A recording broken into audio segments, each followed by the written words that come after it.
அக்ஷய திருதியில என் ஆத்மார்த்தமான ஆஃபர். உங்க லலிதாவோட ஏற்கனவே கம்மி சேதாரத்துல ஒன்னு இல்ல இன்னும் 2%, 3% கம்மி. வைர நகை கேரட்டுக்கு 6000 ரூபாய் கம்மி. பயங்கரவாதத்தை ஊக்குவிக்கின்ற மோசமான நாடு பாகிஸ்தான் என்று ஐநாவிலே பாகிஸ்தானுக்கு இந்தியா குட்டு வைத்திருக்கிறது.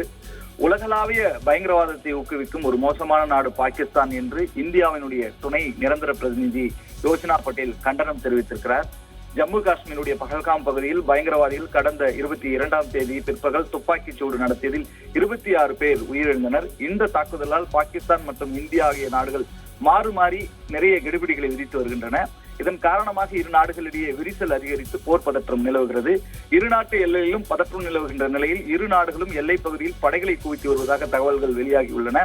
இதற்கிடையே கடந்த 4 நாட்களாக எல்லையில் அத்துமீறி போரில் ஈடுபட்டு வருகின்ற பாகிஸ்தான் ராணுவத்தை இந்திய படை விரட்டி அடித்து வருகிறது. தொடர்ந்து போர் மற்றும் காஷ்மீரின் நிலைமை குறித்து மத்திய அமைச்சரவை இந்திய ராணுவத்தினுடைய மூத்த அதிகாரிகளுடன் ஆலோசனை நடத்தி வருகிறது. இந்த நிலையில் எல்லையில் எங்களது படைகளை பலப்படுத்தியுள்ளோம் என்று பாகிஸ்தான் பாதுகாப்புத்துறை அமைச்சர் கவாஜா முகமது தெரிவித்திருக்கிறார். எங்கள் படைகளை நாங்கள் பலப்படுத்தி இருக்கிறோம் என்றும் இப்போதைக்கு விரைவான நடவடிக்கையாக இது இருப்பதாகவும் இந்த சூழ்நிலையில் சில முக்கிய முடிவுகள் எடுக்க வேண்டியது அவசியம் என்றும் அவர் தெரிவித்திருக்கிறார். அதன் காரணமாகவே இந்தியா தாக்குதல் நடத்துவதற்கான சாத்தியக்கூறல் இருப்பதாகவும் பாகிஸ்தான் ராணுவம் அரசாங்கத்திற்கு இந்த தகவல் கிடைத்திருப்பதாகவும் கவாஜா முகமது தெரிவித்திருக்கிறார். அவர்களுடைய தாக்குதல் உடனடியாக நிகழும் என்பதனால் பாகிஸ்தான் மிகுந்த எச்சரிக்கையுடன் இருக்கிறது என்றும் எங்களது நாட்டுக்கு நேரடி அச்சுறுத்தல் இருந்தால் மட்டுமே நாங்கள் அணு ஆயுதங்களை பயன்படுத்துவோம் என்றும் கவாஜா முகமது தெரிவித்திருக்கிறார். இப்படிப்பட்ட ஒரு சூழலில்தான் ஐநாவின் பயங்கரவாத எதிர்ப்பு கூட்டத்தில் இந்தியாவின் துணை நிரந்தர பிரதிநிதி யோஜனா பட்டேல் கலந்து கொண்டார்.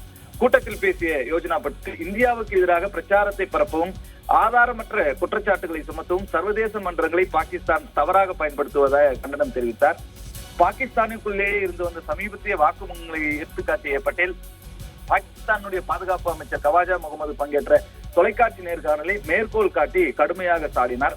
பாகிஸ்தானுடைய பாதுகாப்பு அமைச்சர் சமீபத்திய தொலைக்காட்சி நேர்காணலில் பயங்கரவாத அமைப்புகளை ஆதரித்த, பயிற்சி அளித்த மற்றும் நிதியளித்த வரலாற்றை ஒப்புக்கொண்டதையும் முழு உலகம் இதை கண்டுகொண்டதாகவும் அவர் குறிப்பிட்டார்.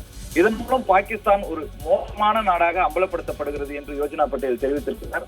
உலகளாவிய பயங்கரவாதத்தை பாகிஸ்தான் தூண்டிவிடுகிறது என்றும் பிராந்தியத்தை சீர்குலைக்கிறது என்றும் யோஜனா பட்டேல் கண்டனம் தெரிவித்திருக்கிறார். உலகம் இனி கண்மூடித்தனமாக இருக்கக்கூடாது, இருக்க முடியாது என்றும் அவர் காட்டமாக தெரிவித்தார்.